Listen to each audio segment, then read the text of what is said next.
welcome to my string coach. I'm going to do some director comments on a piece that I wrote actually several years ago called Variations on a D minor Theme. Been a fun tune that I've done over the years. Kids seem to enjoy it as well, so I hope you like it too. You can download this for free on IMSLP, and the links are in my show notes. You can also just hop on IMSLP and search for it, and you'll be able to download that and get going on it. What I'm going to do is say a lot of the same things that I will eventually say on some student videos, but just so you can kind of wrap your brain around some of this, just to be kind of helpful. When I write music, most of the time, I'm always thinking about how to teach something. It's the way I'm wired, I guess.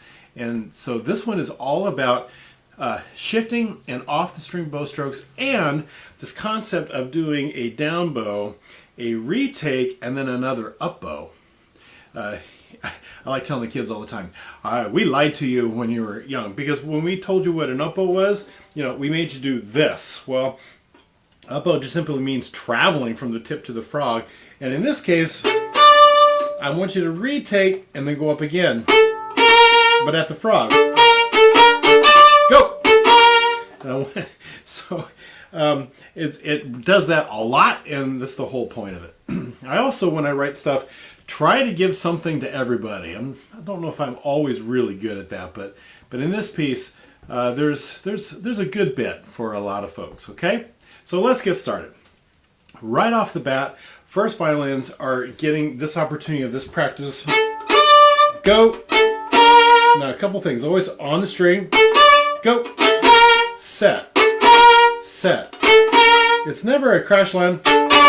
I'm not interested in that sound. It's not clean. It's not real tight. There's no strength in that.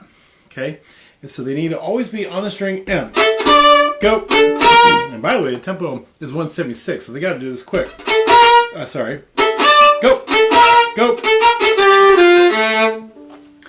I also do a lot of on the string and then off and then back on. It's really important that I get them to understand this. Now let's talk about off the string bow strokes, because this is going to be true for all of the kiddos. It's really important that they get this flexibility going in their fingers.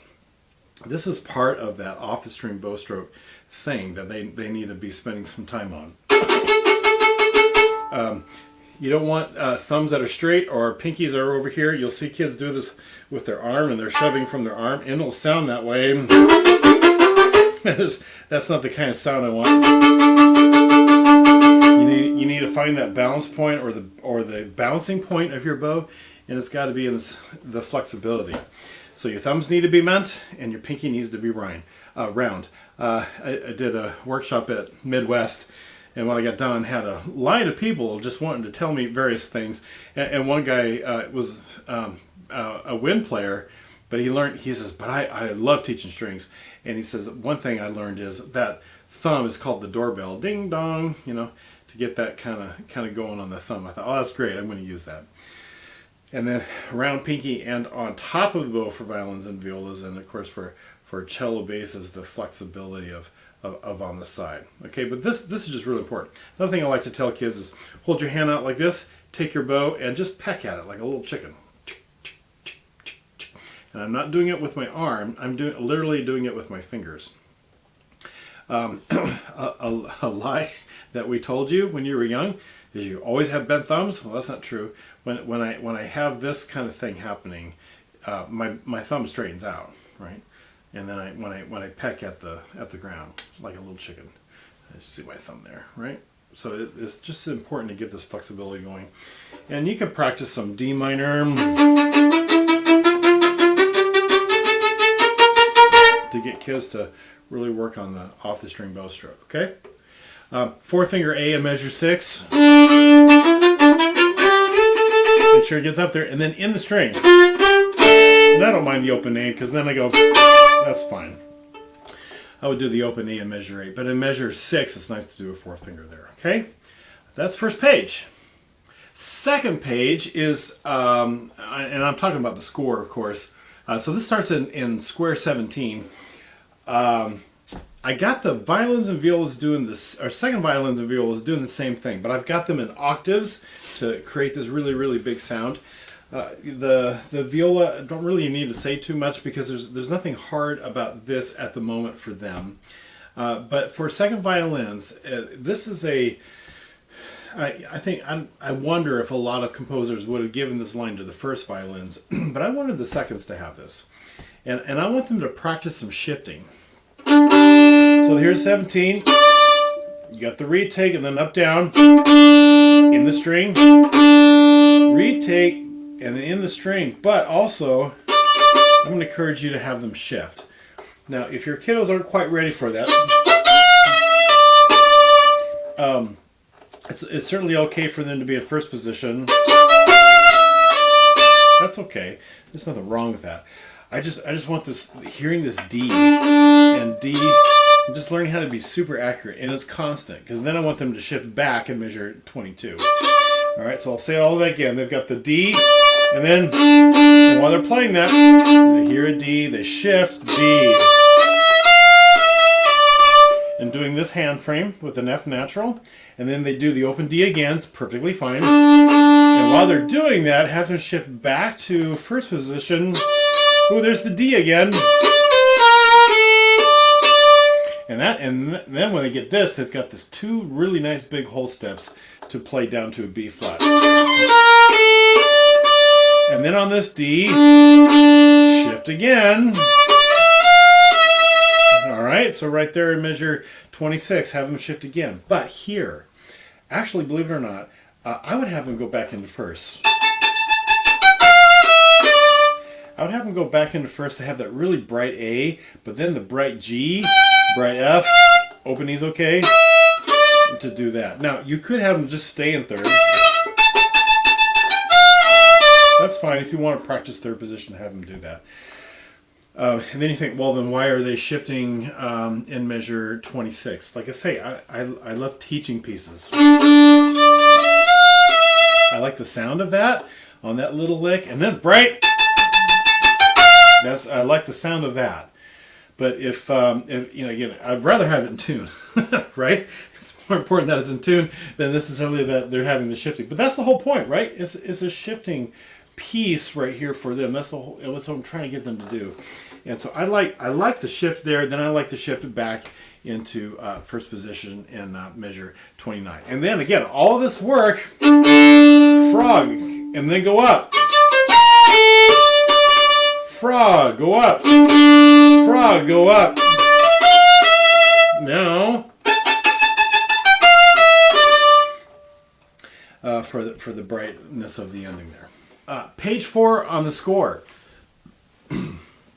Really, again, more of this practice. Go, go. For the first violins. But really, really, really bring it down. Cello bass, they haven't been doing too much so far. They just got these sounds. That's all that they've got going on. Second violins and violas, right here, I would just consider, they certainly can play open Ds. And there's value in working on two whole step C sharps. There's also value in shifting and finding the D with the second finger.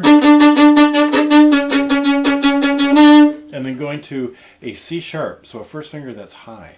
So you're finding this position. You know, I generally say that shifts are 1-to-1, and that's true. It'd be 1-to-1, and then but it's another half step. But here again, focusing on this D to make sure that I'm really in tune on that D, and then the leading tone, sis, and then they go right back to it. Either way, I'm perfectly fine with how you do that. So and both have value. Either to stay in first position and work on a high third finger, or go to third position and work on a high first finger. Both have value, or do both. It's good for the kids, right? And then let them have a choice. 43, cellos are getting an opportunity, right? And this opportunity is going to work on that B flat, that extension B flat for them. You know, our literature, like our what I'm trying to say, the method books, I think like nearly everyone that I've ever looked at, you know, their first experience with an extension is going to be a forward extension to work on B and C sharp.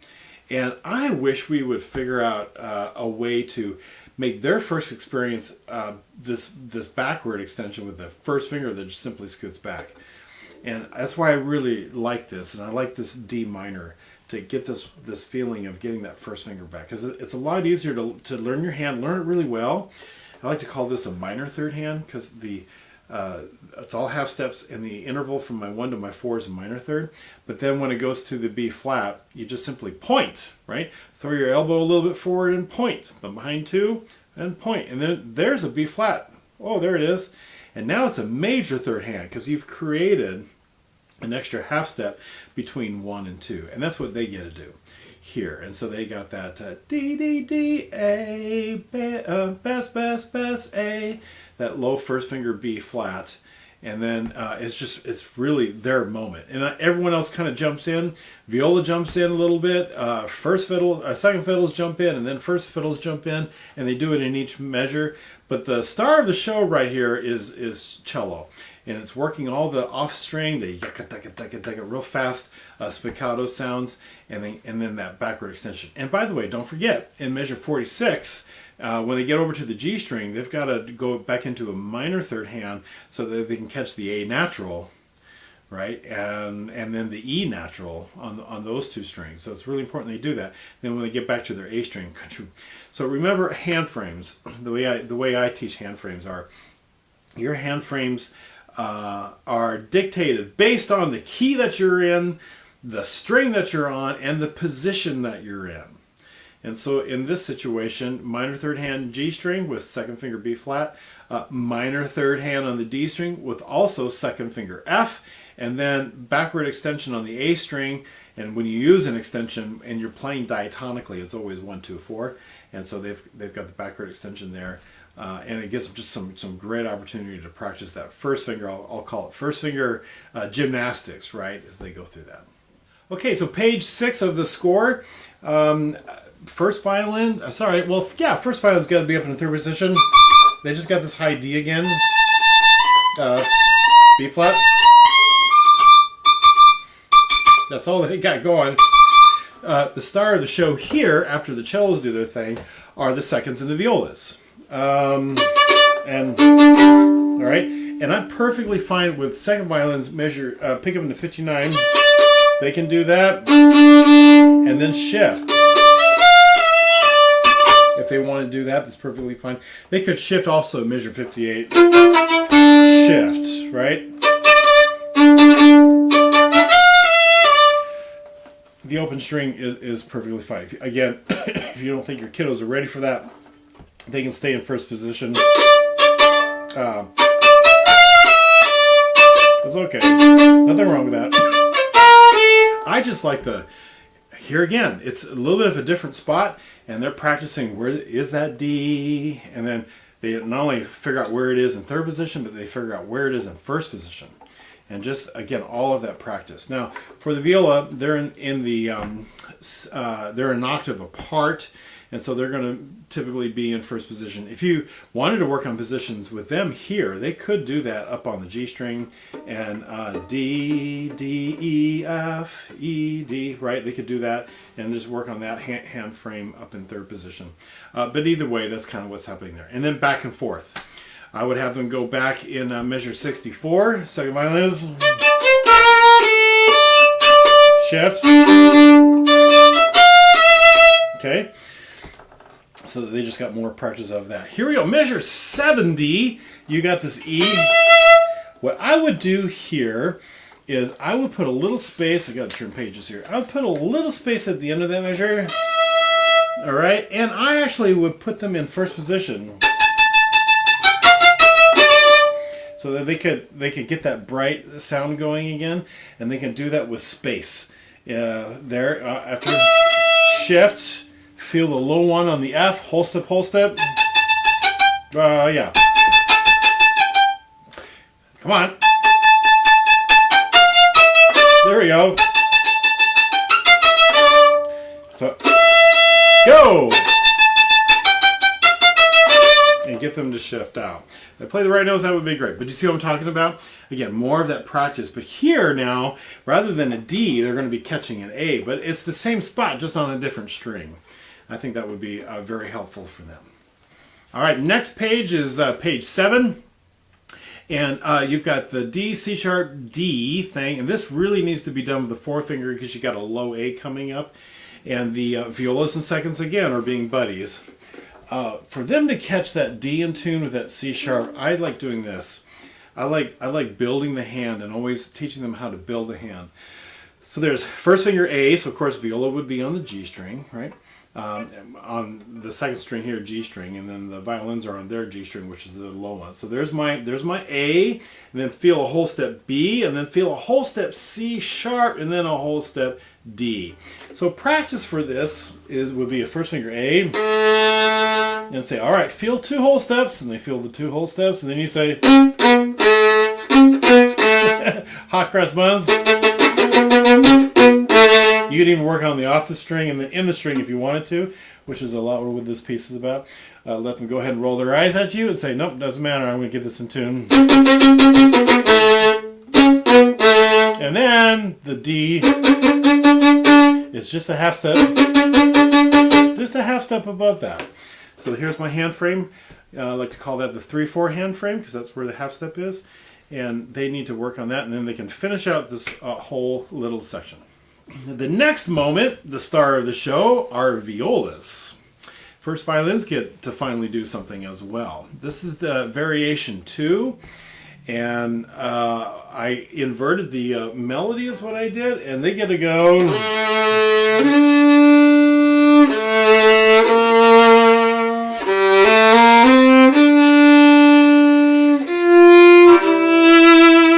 So the cellos just have some nice sustained whole notes there, and that's what they're doing. Their hand frame has to be A, B flat, C, D on the G string, and on the D string it's E and F natural, and they just kind of cook along like this for a while, right? They get to do that. And then the first violins jump in. Now here, please don't do that. I would not do that. I would ask that you get them into third position. They can do open strings. I don't, on this piece, they're in my ear and I just don't mind open strings. I would get them to start with that quarter note. By the way, violas too. Pick up to 87 and first pick up to 95. They don't have to start here, right? It's an up bow. It just means I travel. I would be like middle of the bow. Right? Now here, you could do that. You could go back into first position and you're just like the second violins. They can work that first position and play A, G, F, and then shift again. And then that would be a nice little practice so they get that same opportunity of feeling that D again. There's the D, and then finding the spot of a D, but up on the E string for the A. Shift.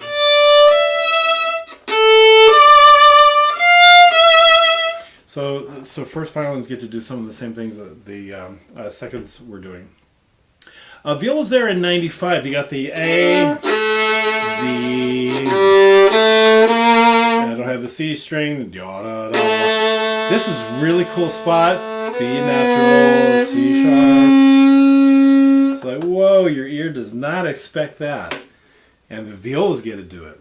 I have them highlight that little spot and really make sure that they get that in tune and have 2 really, really good whole steps for that B and that C sharp. It's kind of a neat little ear thing where you go, oh, that's cool. I didn't expect that at all. And violas get to do it, okay? So, all right, then 103. The seconds join the first this time. All right.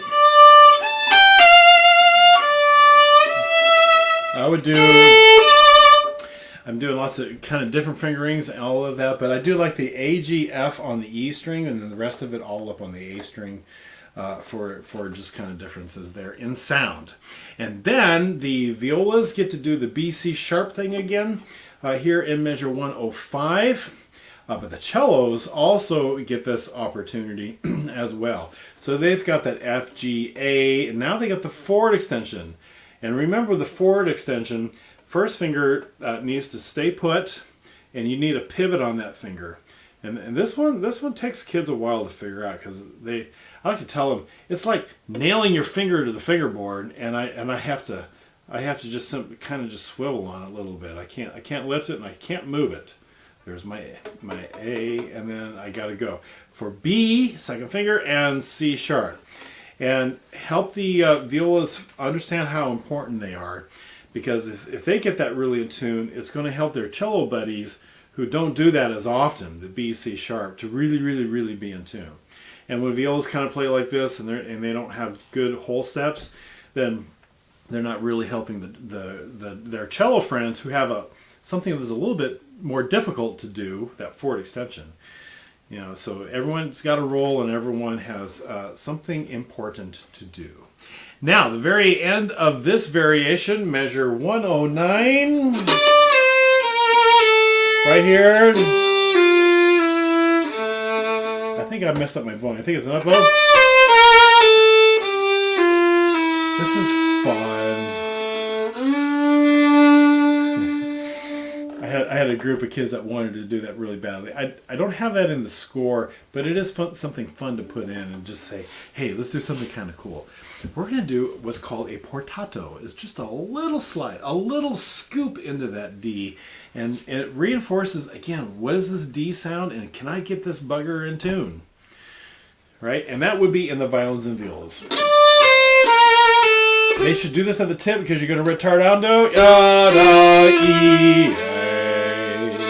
You can really drag out the A. Right at the frog. And so this is a new finger slide. So you got the A. You put it down and then just scoop it in a little bit. So you are putting a B. You could just shift up a little bit, maybe put it down on the C if you want to. I like that one. So it's just a little scoop. In other words, it's not.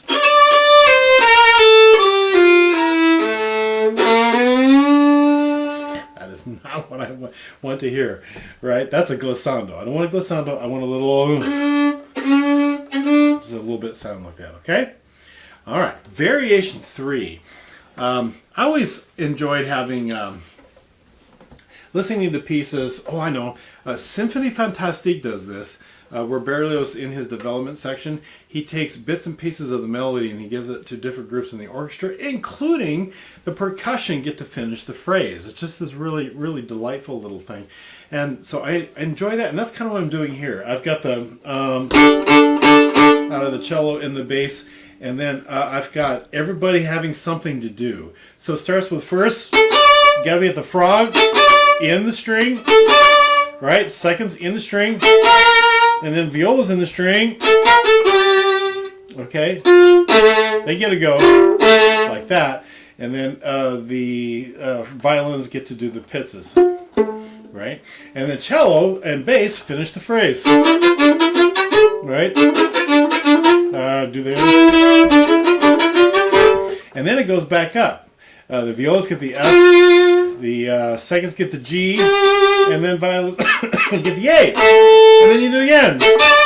So it kind of goes through the orchestra, like from a director's perspective. Starts here, it goes all the way over here, and then it comes back, and then it does the whole thing again. So this one's fun. Kids follow on this one really, really easily. One thing I like to add is measure 116. And you can tell the kids, we're going to do something a little bit fun. It's called a Bartók Pizz. And what I'm doing here is I take my finger, it's fast, so they're going to have to really work on this. But I actually get my finger under the string, and the goal is to snap it. Now, I don't want that sound, and that's too harsh anyway. I just want a little bit, just a taste of, you hear that? Just a little bit. Ooh, that was too much. There we go. And they have time to set that up, right? Rest, rest, rest, rest, rest. Okay, I'm not doing it very well on the G string. I have to really reach over there. Second violins don't have as much time. Rest, rest, rest. And they can just think, they can memorize F and A and just really focus on getting that sound. You don't have to do that. And if the kids snap it and it's too ugly, then don't worry about it. That's not the point. But I like a little bit of that edgy sound for that. And that is page 9 and page 10 at the beginning of the variation 3. The second half of this variation starts at 129, and this has always, every time I've done this, or done this in an honor orchestra even, or at school, they have the hardest time counting this. Seconds and violas are buddies, so they've got 129, go, go, go, go. So they're together, and they don't seem to have a problem with this. Second violins, I would do more of this practice. D, right, go back, up, down, but then third position. Shift, go back, first position. Now I've got the low one and the 2 whole steps. Third position. And then here, I would take a space. So this is measure 3, 7, 3, 8, 3, 9, 140. Go! And I would do all of that on the E string like I talked about before. But you can take a little bit of space on that E. Go! So that you shift. Go! And notice you don't have to go. And try to fit that in. It's a half phrase. It's perfectly fine to put a little space in there. Go! Perfectly fine with that. The people that have the problem are the cellos and the first violins. They do not count, and it's like they jump early, and they don't understand that they're filling a spot in measure 29. Rest, rest, rest. Ooh, I didn't play that well. Rest, rest. Back to 127. Go, 1, go. And they struggle with that. And then the cellos are playing the same stuff. And, right, they're just down an octave, but they got the same lick. And then they do it again. They seem to catch it the second time it comes around. It's that first time they jump when they hear their second violin friends and viola friends play, and they just jump into it and they don't count. So I would do that one super, super, super slow all the time and remind them, gotta count. When they get done with their phrase, rest, rest, rest. And it's not that it's hard, it's just they get really jumpy. All right, I already talked about the shifting in the second violins, all that's cool. I want to add something to the score, and if you're looking at this, you're like, oh, well, it's there. It's because I've done it. And at the moment, I haven't done this. But I would like to add some crescendos. And this would be in measure 4, 4, 4, 3, 4, 2, 4, 1. This is the bass and the cello. They're at the tip of the bow. And there's kind of a natural crescendo. 1, 2, 1, 2. Right? 2, 1, 2. Sorry, I don't have a C string. But I want to do this little crescendo there, and maybe even just a smidge of an accent. Oh, I should do that too. A little accent and 2, 1, 2. Do you hear that? There we go. Did you hear that? Just a little bit of a catch. 2, 1, 2. And then they can finish out that little phrase. I really like that, so I want to add that. And I already talked about first and second violins being on the E string, same spot. All right, and back to the beginning of this very first thing, right? And then the end of this one, I always want to go 2. Ole! I always think ole there. The cellos and the basses. 2, 1, 2, 2, 1, 2, 2. Ole! Ole! Maybe you have the kids yell ole. It's kind of fun. It works. A little bit of transition here. They kind of repeat itself. Bop and bop, bop, and right here. All third position for the first violins. Starting in measure 161.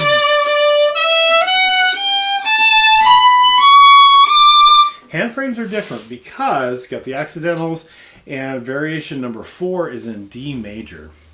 What I really enjoy about this is it reminds me, I'm not comparing myself to Beethoven, but it reminds me of what Beethoven did with the C minor in the Fifth Symphony, and then you get to the fourth movement and C major.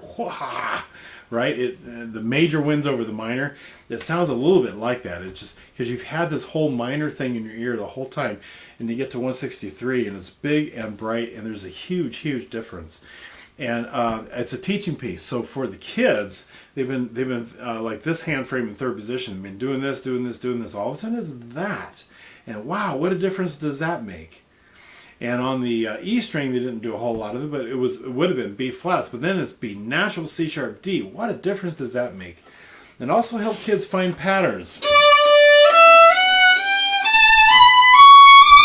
Good old D major scale. Voila, there it is. In the seconds violas, right? And then the cellos and bass. Sorry.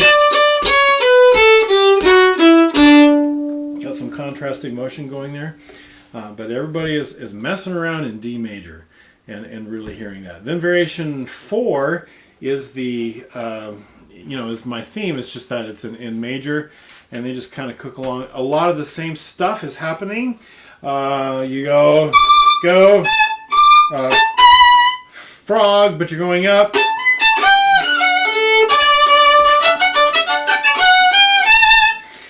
All of that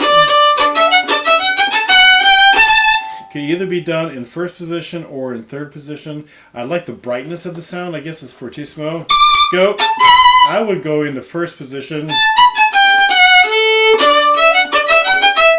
The problem is it's got some really quick string crossings in that first measure. So you can get them. I have to really work on playing at that tempo with string crossings. That is a little bit of a trick, but the kids like it. It's a different kind of a sound, and then they'll be able to figure that out. And then more third position back to first position. I like 180. It's the seconds and violas being buddies again, but it's different. Go. It's F sharp, which is different than the F natural that they were doing.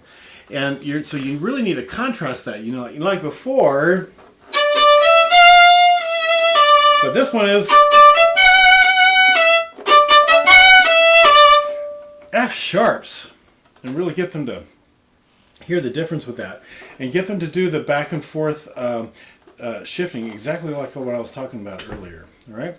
That would be at 180, and then the shift again into first position 184, then shift again to third position and 188. Okay, and then you want the space here, right? I did that wrong. Third position, space. Okay, so that you can get yourself and have all that bright sounds starting at 199. Now all of this, it needs to be very much E string stuff for violins. And they are doing exactly the same thing. My glasses. C sharp. What I like about that is they're doing the same thing. I would have them shift in the same spots. Okay, and so for me that would be measure 182. They got the second finger G to a second finger B. It's a very fast shift. So it's that G natural to that B natural from first position to third, but they're going to have to figure that out. Shift. Now C sharps, 2 whole steps, right? And then ole again. Okay, the violas get to do all that on the A string, and they're cooking along pretty well. And cello bass just have these really nice, really, really big sounds. And then you can practice that again. Ole, that one last time. Frog, but in the string. Go. And they can really work on being nice and bright with that. Okay. fun little tune. I've enjoyed teaching this, and kids in general just really like it. And there's just so much of that position work, and then that retake, and then another up bow after they do that retake, and off the string bow strokes. Now you don't have to do the tempo that's there, but this is one of those tunes that the kids want to play it faster, and a great way to do this is say, only when you can show me that you can play it well slowly, right? And then we can really work on off the string bow strokes. And you can't play it faster if you insist on playing with a thumb like that, or pinkies that are straight, right? Like this is not a good recipe to play off the string bow strokes quickly. Okay, I've got to have that round thumb and that round pinky, and I've got to have that flexibility. And once you really start figuring that out, then we can start picking up the tempo, so they can get a little bit of a reward for doing that. At any rate, hope you enjoy it, and have fun, and I will see you on the next video.